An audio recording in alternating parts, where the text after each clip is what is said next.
स्वागत है दोस्तों।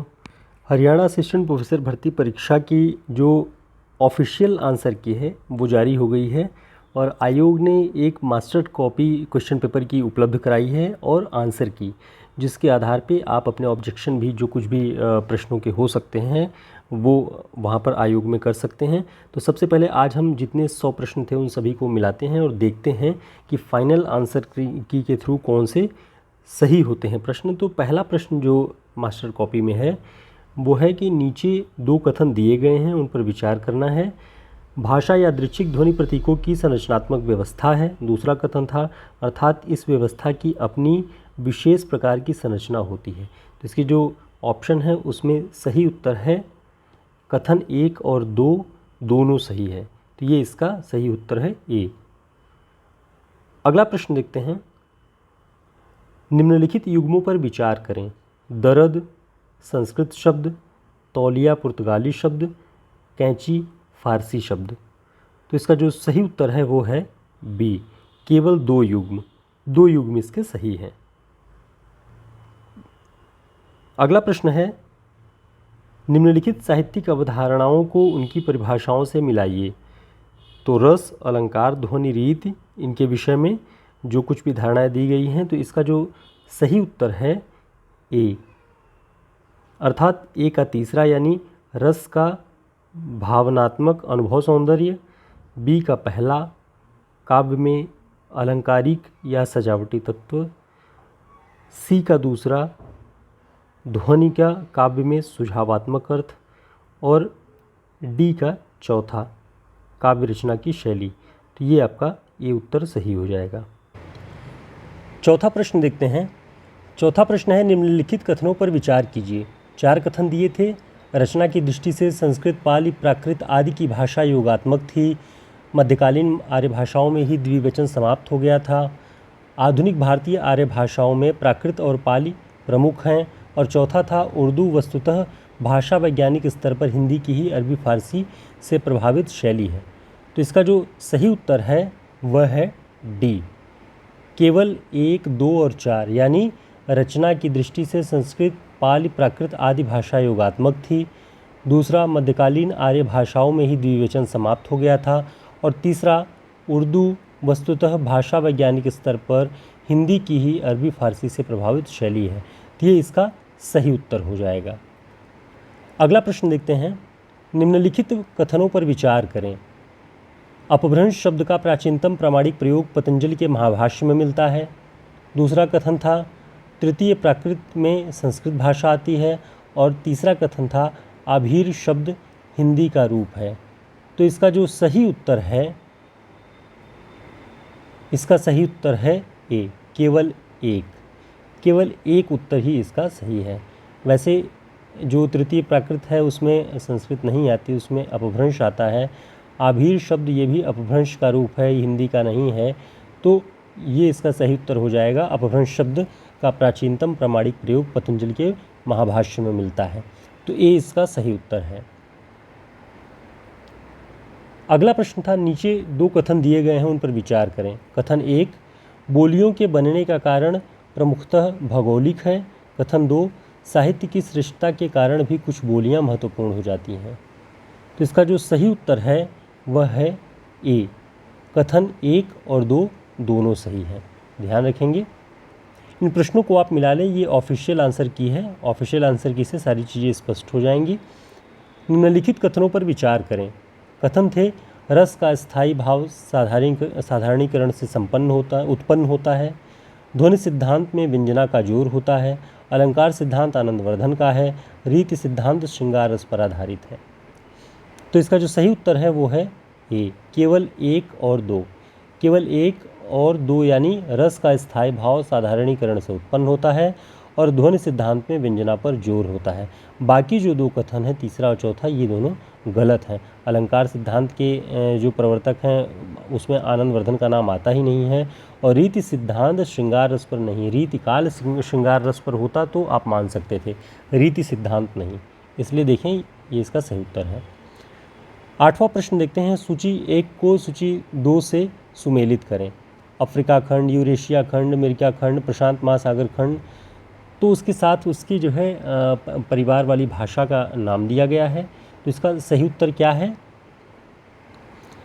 इसका सही उत्तर है ए, यानी ए का पहला अफ्रीका खंड का सूडान, बी का दूसरा यूरेशिया का चीनी, सी का तीसरा अमेरिका खंड का अमेरिकी परिवार और प्रशांत महासागरीय खंड का मलय पॉलिनेशियन परिवार।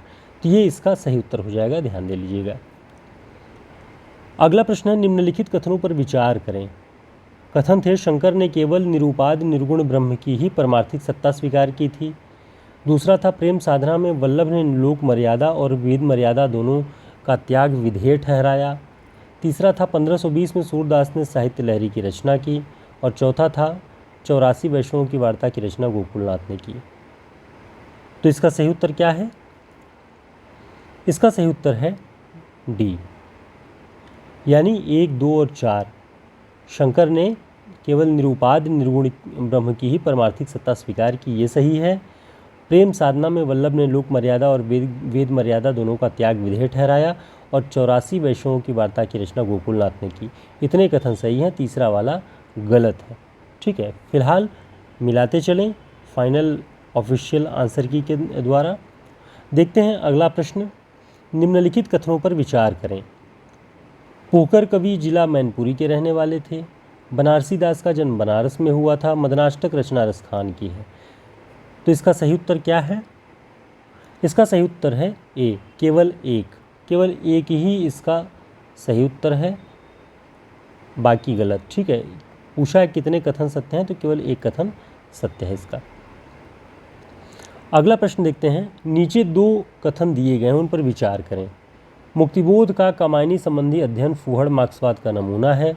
दूसरा कथन था, कुछ लोग उसमें शैवागम ढूंढते हैं, तो कुछ मुक्तिबोध वर्ग संघर्ष, पूंजीवाद, व्यक्तिवाद, वर्गहीन समाज की यूटोपिया। उपयुक्त कथनों के आलोक में निम्नलिखित विकल्पों में सही विकल्प चुनिए। तो सही विकल्प कौन सा होगा? तो इसका जो सही उत्तर है ए, कथन 1 और 2 दोनों सही है। मुक्तिबोध का कामायनी संबंधी अध्ययन फूहड़ मार्क्सवाद का नमूना है, ये बच्चन जी का कथन है। और नीचे वाला कथन भी उनके विषय में सही है, तो इसे मिलान कर लें। अगला प्रश्न देखते हैं, निम्नलिखित युग्मों पर विचार करें। ज्योत्सना पंत, अनघ मैथिली चरण गुप्त, मत्स्यगंधा गोविंद बल्लभ पंत। कितने युग्म सही हैं इसमें पूछ रहा है। वही आप सभी लोगों ने जो एग्ज़ाम दिया है, आप सभी जानते हैं कि कौन से नंबर का युग्म नहीं, कितने युग्म, 1 युग्म, 2 युग्म, 3 युग्म, कितने युग्म सही हैं। तो 12वां जो है उसका सही उत्तर है बी, केवल 2 युग्म। इसमें 2 युग्म सही हैं। और 2 युग्म कौन से सही हैं, ध्यान देंगे, ज्योत्सना और अनघ, ये दोनों ध्यान रखिएगा। अगला प्रश्न है, सूची 1 को सूची 2 से सुमेलित कीजिए। सुनीता, कचनार, तितली, दिल्ली का दलाल, ये सारे प्रश्न आप सभी जानते होंगे, फिर भी मिलाएं। इसका सही उत्तर क्या है? तो 13वां का जो सही उत्तर है ए, यानी ए का पहला, सुनीता परख सुनीता त्यागपत्र, ये जो है जैनेन्द्र का है। कचनार ये वृंदावन लाल वर्मा का है। तितली जयशंकर प्रसाद का है। दिल्ली का दलाल पांडे बच्चन शर्मा उग्र का। तो ये इसका ए सही उत्तर हो जाएगा। ये मास्टर कॉपी है क्वेश्चन पेपर की, सबसे डिफरेंट भी हो सकती है ABCD से। प्रश्नों के आधार पर आप इससे मिलान कर सकते हैं। निम्नलिखित कथनों पर विचार करें। विष्णु प्रभाकर को डॉक्टर नाटक की रचना से विशेष ख्याति प्राप्त हुई थी। विष्णु प्रभाकर जी संस्कारतम मानवतावादी रचनाकार हैं। वसीयत नाटक अमृतलाल नागर का है और कर्फ्यू मध्यकालीन बोध का नाटक है। तो इसका सही उत्तर क्या है? इसका सही उत्तर है 14वां का एक, केवल 1 और 2। केवल 1 और 2 ही सही है। हमने कल भी अपने एक वीडियो में बताया हुआ था कि रामचंद्र तिवारी जी ने लिखा हुआ है विष्णु प्रभाकर के नाटकों के विषय में कि डॉक्टर नाटक जो है विष्णु प्रभाकर का, उससे उन्हें विशेष ख्याति प्राप्त हुई। और उसी के नीचे की दूसरी लाइन में उन्होंने लिखा है कि विष्णु प्रभाकर जी संस्कारतः मानवतावादी रचनाकार हैं। बाकी वसीयत हमने आपको बताया था कि नागबोडस जी का नाटक है, तो ये अमृतलाल नागर का नहीं है, गलत होगा। कर्फ्यू मध्यकालीन बोध का नाटक है, ये गलत है क्योंकि इसमें रामचंद्र तिवारी जी ने लिखा है कि आधुनिकता का जो बोध है उससे तलाशने का प्रयास है कर्फ्यू नाटक में, तो ये मध्यकालीन बोध का नहीं है। अगला प्रश्न देखते हैं, निम्नलिखित कथनों पर विचार करें। आलमा कबूतरी उपन्यास में कबूतरा एक जनजाति है। नमिता पांडे छिन्नमस्ता उपन्यास की स्त्री पात्र है, वर्षा वशिष्ठ नीला चांद की पात्र है। तो इसका सही उत्तर क्या है? इसका सही उत्तर है केवल एक। हमने अपने पिछले वीडियो में भी बताया था, केवल एक कथन, कितने कथन सत्य हैं? केवल एक। और कौन सा सही है? पहला। आलमा कबूतरी उपन्यास में कबूतरा एक जनजाति है, बाकी नमिता पांडे छिन्नमस्ता की उपन्यास की स्त्री पात्र नहीं है, प्रिया उसकी मुख्य नायिका रहती है, वर्षा वशिष्ठ नीला चांद की पात्र नहीं है। हमने पिछले वीडियो में 4-5 पात्रों के नाम बताए थे जो नीला चांद उपन्यास में हैं, लेकिन वर्षा वशिष्ठ उसमें नहीं है। अगला प्रश्न देखते हैं। अगला प्रश्न है, सूची 1 को सूची 2 से सुमेलित कीजिए। तद्रुपता अनुसंधान, निविड़ निज मोह संकटता, निर्विघ्न संविश्रांति, प्रत्यक्त विशेष, इन सभी का सही मिलान क्या होगा? तो इसका सही उत्तर है डी, यानी ए का पहला। निविड़ निज मोह संकटता इसका भट्टनायक है। निर्विघ्न संविद विश्रांति धनंजय धनिक, इसका जो दिया है निर्विघ्न संविद विश्रांति जो सी है, इसका चौथा होगा अभिनव गुप्त। और परित्यक्त विशेष डी का तीसरा। ठीक है, ये धनंजय धनिक का है, तो ये डी इसका सही उत्तर है, इसे मिलान कर लें। सूची 1 और सूची 2 को सुमेलित कीजिए। सूची 1 में काव्यशास्त्रीय सिद्धांत और 2 में उसका विरोधी आचार्य हैं। ठीक है, तो इन सभी के रस, अलंकार, ध्वनि, व्यंजना, शब्द शक्ति, इन सभी के विरोधी आचार्य कौन हैं वो इसमें मिलान करना है। तो इसका सही उत्तर क्या है? इसका सही उत्तर है बी, यानी ए का चौथा रस सिद्धांत के विरोधी कौन है? भामह। बी का पहला यानी अलंकार के महिम भट्ट। बी का दूसरा यानी अलंकार सिद्धांत के जो विरोधी हैं वो मम्मट। सी का पहला अर्थात ये है कि ध्वनि का महिम भट्ट। और डी व्यंजना शब्द शक्ति का तीसरा यानी भट्टनायक। ये इन सभी के विरोधी आचार्य हैं, तो डी वाला आंसर सही है, इसे मिलान कर लें। अगला प्रश्न देखते हैं, निम्नलिखित कथनों पर विचार करें। एलियट स्वच्छंदतावादियों और प्रभाववादियों दोनों का समर्थन करता है। एलियट ने आलोचना को काव्य कार्यशाला, पोएट्री वर्कशॉप के उत्पाद, बाय प्रोडक्ट के रूप में देखा। एलियट ईसाई धर्म से बहुत प्रभावित था और अपने आरंभिक दिनों में उसने समकालीन लेखकों की धर्म विमुखता की तीखी आलोचना की है। उपयुक्त में से कितने कथन सही हैं? तो इसका जो सही उत्तर है बी, केवल 2। केवल 2 कथन इन तीनों में सही हैं। अगला प्रश्न है, निम्नलिखित युग्मों पर विचार कीजिए। केनियन रिव्यू, ये किसका है? How to read a page, culture and anarchy. तो इसमें कितने युग्म सुमेलित हैं पूछ रहा है। 1 युग्म, 2 युग्म, 3 युग्म, कितने युग्म सुमेलित हैं? तो इसका जो सही उत्तर है वह है बी, केवल 2 युग्म। 3 युग्म है जिसमें से कोई 2 युग्म सही सुमेलित है। अगला प्रश्न देखते हैं, निम्नलिखित कथनों में से सही कथन का चुनाव करें।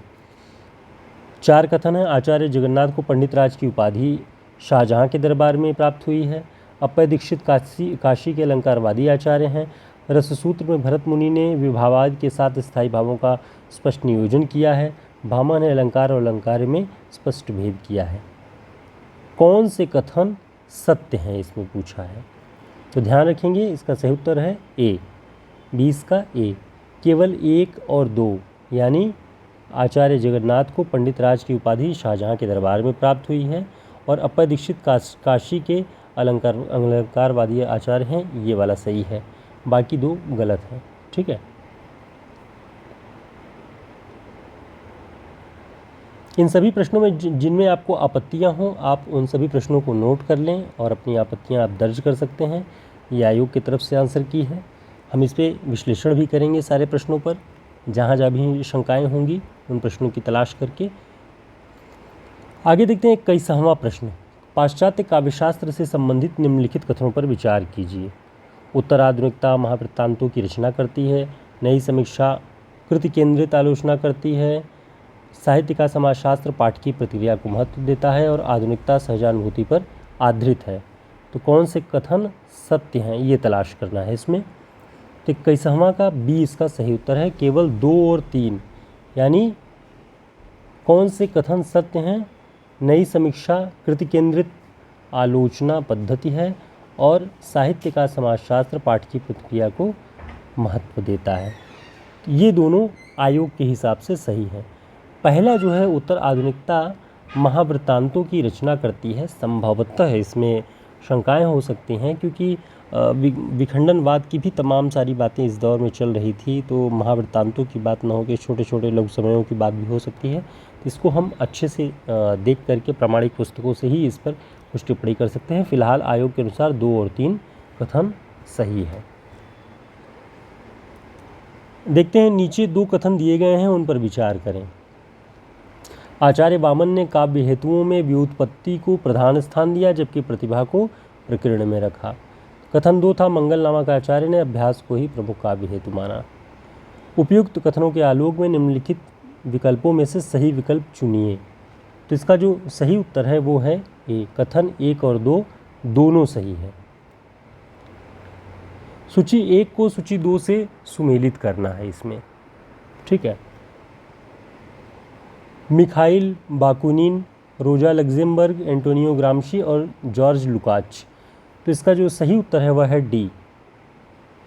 आयोग के अनुसार इसका सही उत्तर है डी, 23 का डी है, जिसमें ए का चौथा यानी मिखाइल बाकुनिन का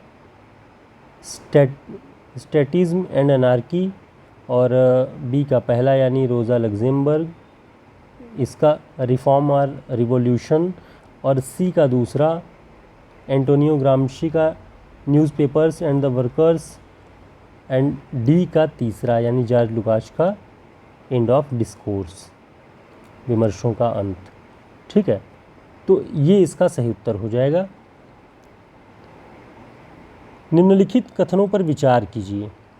भारतीय नवजागरण के उत्थान में औपनिवेशिक आधुनिकता का कोई योगदान नहीं था। ये इन कथनों पे आपको विचार करना है। भक्ति आंदोलन और देशज आधुनिकता दोनों दूर की कौड़ी है। देशज आधुनिकता का पहला उभार भारत के पश्चिम के साथ संपर्क के बाद आया। इन कथनों में कितने कथन सही हैं आपको ये बताना है। तो इसका जो सही उत्तर है डी, इसमें लिखा है कि कोई कथन सही नहीं है। तो इसे आप लोग देख लीजिएगा, इस पर हम आगे चल के विश्लेषण करेंगे अपनी अगली क्लास में। निम्नलिखित कथनों पर विचार कीजिए। रामविलास शर्मा नवजागरण के मामले में 1857 का खूंटा गाड़कर बैठ गए हैं। रामविलास जी ने भारतीय नवजागरण के विविध चरणों से बौद्ध क्रांति और दलित पिछड़े नायकों को दरकिनार किया है। रामविलास शर्मा आचार्य रामचंद्र शुक्ल की इतिहास दृष्टि के कटु आलोचक थे। कितने कथन सही हैं इसमें से? 3 कथन हैं। कौन से सही हैं? तो 25वां का ए, केवल 1 सही है। अब कौन सा सही है ये देखना है कि 1857 का खूंटा गाड़कर बैठ गए थे, संभवतः यह सही होगा। अगला प्रश्न देखते हैं। निम्नलिखित युग्मों पर विचार कीजिए। संपत्ति शास्त्र, महावीर प्रसाद द्विवेदी, कुजात गांधीवाद, राम मनोहर लोहिया, अस्तित्ववाद, जॉक देरिदा। कितने युग्म सही सुमेलित हैं? उसी टाइप का प्रश्न। तो इसका जो सही उत्तर है बी, केवल 2 युग्म। इसमें केवल 2 युग्म सही हैं, तीनों सही नहीं है, केवल 2। निम्नलिखित कथनों में से सही कथन का चुनाव करना है।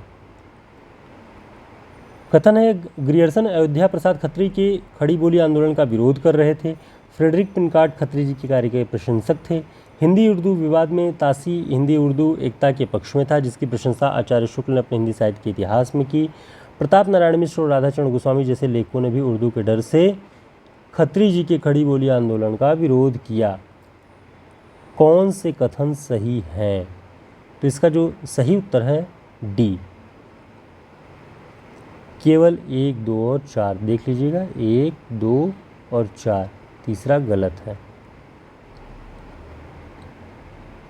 अगला प्रश्न देखते हैं। निम्नलिखित कथनों पर विचार कीजिए। कथन 1 है, अंबेडकर ने माना कि परस्पर घृणा आधारित समाज व्यवस्था भारतीय राष्ट्रवाद की सबसे बड़ी बाधा है। और कथन 2 था, गांधी और तिलक एक ही तरह के हिंदूवादी राष्ट्रवाद के हामी थे। निम्नलिखित जो कथन हैं, उपरोक्त कथन है, उनके आलोक में सही विकल्प कौन सा होगा?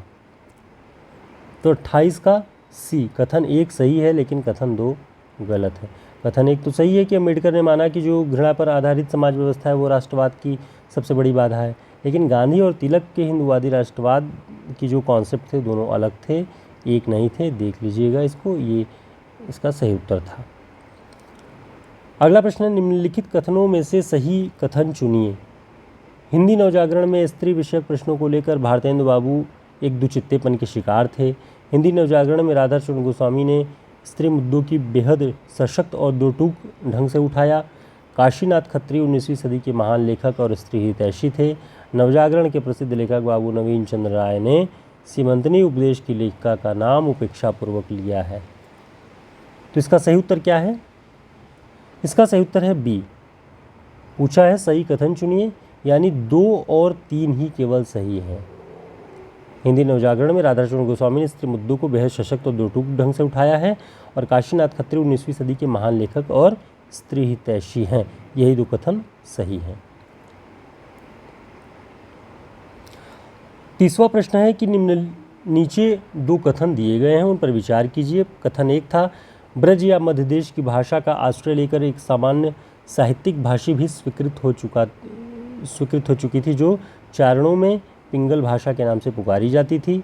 कथन 2 है, अपभ्रंश के योग से शुद्ध राजस्थानी का जो साहित्यिक रूप था वो पिंगल कहलाता था।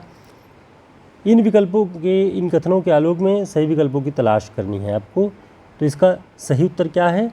सही उत्तर है सी, कथन 1 सही है लेकिन कथन 2 गलत है। ठीक है, ध्यान दीजिएगा इसको। अगला प्रश्न है, निम्नलिखित युग्मों पर विचार कीजिए। ध्यान मंजरी, स्वामी अग्रदास, अष्टयाम नाभादास, हनुमतचरित, रायमल पांडे। हमने अपने पिछली वीडियो में बताया हुआ है कि ये तीनों ऑप्शन सही हैं। ठीक है, 31 का सी, सभी युग्म सही हैं। सूची 1 को 2 से सुमेलित कीजिए। तो ध्यान रखेंगे दशरथ विलाप जो है ये भारतेंदु का है। इसी से ए का चौथा जिसमें होगा वो सही उत्तर हो जाएगा, यानी सी इसका सही उत्तर है। 32 का सी। बी का पहला इसका है विचित्र विवाह रामचरित उपाध्याय का है। सी का दूसरा यानी कृषक क्रंदन जो है गया प्रसाद शुक्ल सनेही का है, और वीर चित्राणी लाला भगवान दीन का है। तो सी इसका सही उत्तर है। अगला प्रश्न है, निम्नलिखित कथनों पर विचार करें। ब्रजभाषा कवियों में किसी ने लाक्षणिक साहस दिखाया तो घनानंद ने। प्रसाद की रहस्यवादी रचनाओं को देखकर कहें तो इनकी प्रणयानुभूति ससीम से कूद कर असीम पर जा रही है। गुंजन में पंत की काव्य शैली कम संगत या कम गंभीर हो गई है, और तुलसीदास अधिकांश अंतर्मुख प्रबंध के रूप में है। तो इसका जो सही उत्तर है वह है डी, यानी केवल 1, 2 और 4। तीसरा गलत है। हमने कल भी बताया था कि गुंजन में पंत की काव्य शैली कम संयत और कम गंभीर नहीं है, अधिक संयत और अधिक गंभीर है, शुक्ल जी ने लिखा है।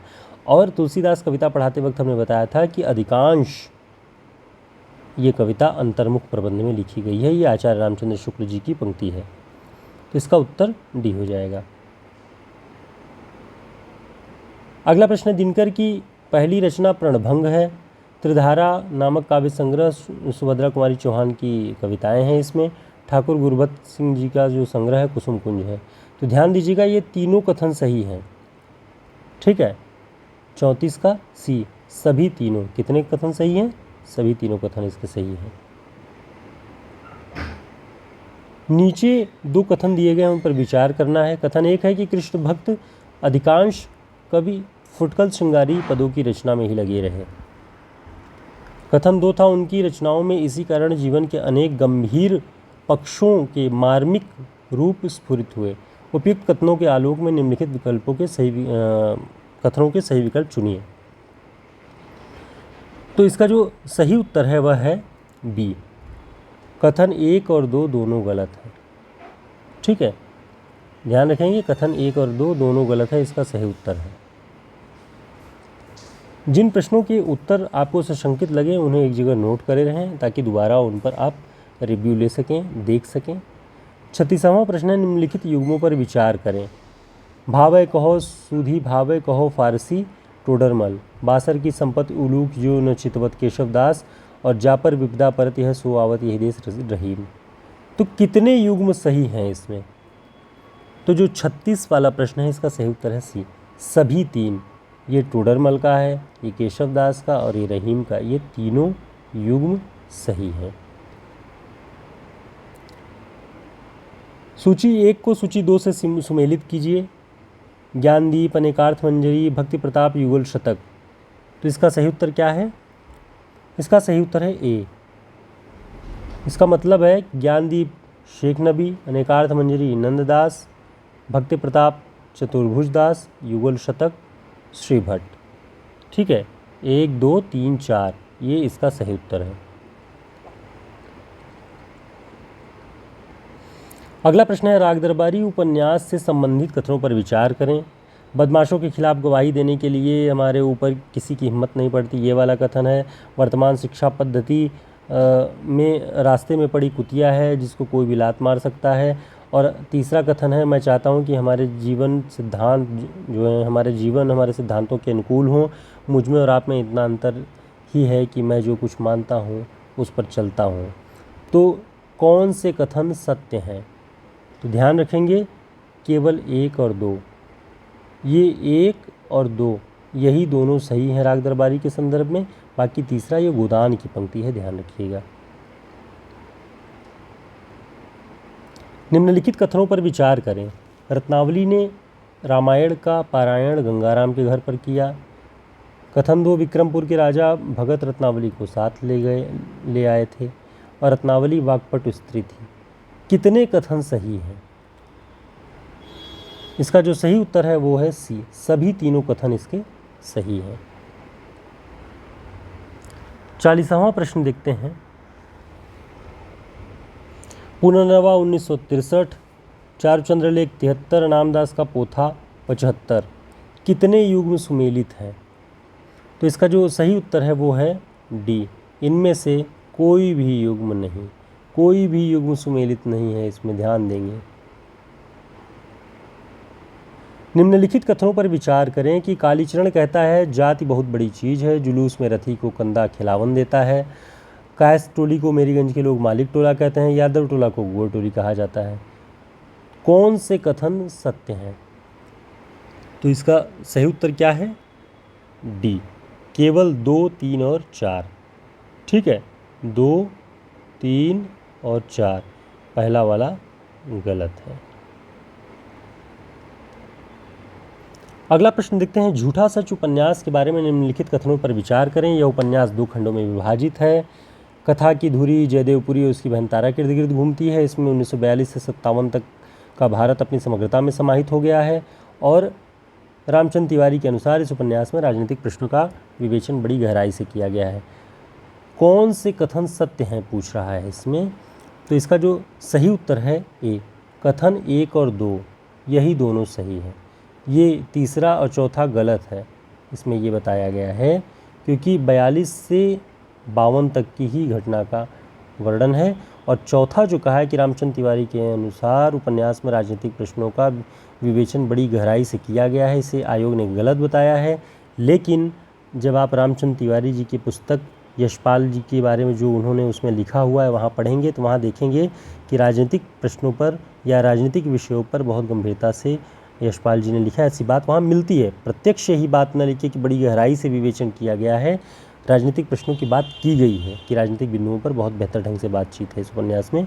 तो आप लोग देख लेंगे रामचंद्र तिवारी जी की पुस्तक, उसमें यशपाल पे जो उन्होंने लिखा हुआ है सबसे अंत में रचनाकार विशेष वाला, वहाँ से देखिए आप लोग ऑब्जेक्शन इस पर कर सकते हैं। देखते हैं देवरानी जेठानी की कहानी रचना के पात्र हैं राम प्रसाद, मोहन, बैजनाथ, कन्हैया। तो कौन सा सही विकल्प है? निम्नलिखित में से सही विकल्प चुनना है। तो जो 43 है, 43 का इसका सही उत्तर है डी, केवल 1 2 और 4, 1 2 और 4 राम प्रसाद, मोहन और कन्हैया।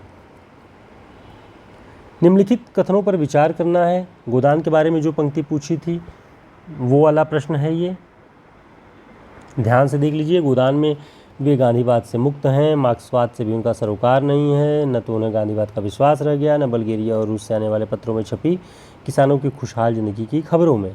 कथन 2 था, श्रीनिवास दास ने परीक्षा गुरु नाम एक शिक्षाप्रद उपन्यास भी लिखा। वे खड़ी बोली के बोलचाल के शब्द और मुहावरे अच्छे लाते हैं या लाते थे। 2 कथन हैं, निम्नलिखित में से कौन सा सही विकल्प है? तो 44 का डी, कथन 1 गलत है लेकिन कथन 2 सही है। ठीक है, ध्यान रखिएगा, कथन 1 गलत है लेकिन कथन 2 सही है। निम्नलिखित युग्मों पर विचार करें। मेरी परिंदे, किशन सिंह, राजा निर्वंश या महाभगुआ कोशिका गठवार। तो इसका सही विकल्प क्या होगा? ध्यान रखेंगे, इसका सही उत्तर केवल एक युग्म सही है। मेरी तो परिंदे में थी ही नहीं, बाकी और देख लीजिएगा आप लोग, इसमें केवल एक ही युग्म सही है। अगला प्रश्न देखते हैं। निम्नलिखित में जो कथन दिए गए हैं उन पर विचार करना है। हमने कल इसे बताया था कि पहला कथन जो है, इतना जल इतनी शीतलता हृदय की प्यास न बुझी, ये वाला चंपा का कथन है। आकाशदीप कहानी से ये सही था। मेरे लिए सब मिट्टी है, सब जल तरल है, सब पवन शीतल है, सब मिलाकर मेरे लिए एक शून्य, ये भी चंपा का ही कथन था, बुधगुप्त का नहीं। इसलिए पहला सही है, दूसरा गलत होगा इसका। पहला सही लेकिन कथन 2 गलत। 47वां देखते हैं कि कानों में कंगना से संबंधित कथनों पर विचार करें। तो ध्यान दीजिएगा कि ये दोनों कथन कानों में कंगना कहानी में हैं। ठीक है, इसलिए 1 और 2 दोनों सही हैं। अगला प्रश्न है, इंस्पेक्टर माता दीन चांद पर से संबंधित निम्नलिखित कथनों पर विचार करना है। 1, 2, 3 कि पुलिस मंत्री ने तनख्वाहें बढ़ा दी, 2-3 महीने में सचमुच फर्क आ गया। इंस्पेक्टर माता दीन उजाले पक्ष के माहिर माने जाते थे। आईजी ने कहा कि वीर हनुमान को हम बहुत पहले से जानते हैं। तो कितने कथन सही हैं? कौन सा कथन सही है इसकी बात नहीं, कितने कथन बस सही हैं ये पूछ लिया है। तो ध्यान रखेंगे 48 का डी है, कोई कथन सही नहीं है इसमें, कह रहे हैं कोई कथन सही नहीं है। 48 का डी। संभवतः पुलिस मंत्री ने तनख्वाहें बढ़ा दी वाला उसमें था कि तनख्वाहें घटा दी, 2-3 महीनों में फ़र्क आ गया, ये तो कथन गलत है। बाकी और चीज़ों की हम देखेंगे डिटेल में, पहले आंसर की मिला लेते हैं। निम्नलिखित युग्मों पर विचार करें। सजनवा बैरी हो गए हमारो सजनवा, चंदा की चांदनी, सजन रे झूठ मत बोलो खुदा के पास जाना है। इसमें कितने युग्म सुमेलित हैं पूछ रहा है। तो ध्यान रखेंगे 49 का बी, केवल 2 युग्म इसमें सही हैं, तीसरा कोई युग्म है जो गलत है। 50वां प्रश्न है, एक टोकरी भर मिट्टी कहानी छत्तीसगढ़ पत्रिका में प्रकाशित हुई। गोपाल राय ने बंग महिलाकृत चंद्रदेव से मेरी बातें को हिंदी की पहली राजनीतिक कहानी माना। दुलाई वाली में बंग महिला ने हास्य की लोक अवधारणा की बड़ी मार्मिक अभिव्यक्ति की है और वंशीधर का ससुराल इलाहाबाद था। उपयुक्त में से कौन से कथन सत्य हैं? तो 50वां का डी, केवल 1 और 3, यानी 1 और 3। एक टोकरी भर मिट्टी छत्तीसगढ़ में, देखिए ये ऑब्जेक्शन आप उठा सकते हैं जिनका गलत हो कि ये छत्तीसगढ़ पत्रिका से नहीं है बल्कि छत्तीसगढ़ मित्र पत्रिका से। तो ये त्रुटि आयोग की है, तो आयोग को इसका खामियाजा भुगतना चाहिए, प्रतियोगियों को नहीं। तो इस पर ऑब्जेक्शन आप उठा सकते हैं। इसका उत्तर आयोग ने 1 और 3 बताया है। बहुत सारे लोगों ने केवल छत्तीसगढ़ नाम देख करके पत्रिका का इस ऑप्शन को नहीं चुना होगा, नहीं चुना, उनका ये ऑप्शन गलत हो सकता है, एक प्रश्न खराब जाएगा। वे चाहें तो इस पर ऑब्जेक्शन कर सकते हैं। अगला प्रश्न है, उसने कहा था कहानी से संबंधित निम्न युग्मों पर विचार करें। मैं पाधा बन गया हूँ, वजीरा सिंह। एक अकालिया सिख 1.25 लाख के बराबर होता है, लहना सिंह। जाड़ा क्या है, मौत है, और निमोनिया से मरने वाले को मुरब्बे नहीं मिला करते, ये वजीरा। तो इसका सही उत्तर क्या है? इसका सही उत्तर ऑफिशियल आंसर की में दिया है 51 का सी। सभी तीनों युग्म जो है वो सही सुमेलित है। ठीक है, ध्यान दीजिएगा। बाकी आगे के 49 प्रश्न हम फिर अपने नेक्स्ट वीडियो में लेकर के आ रहे हैं।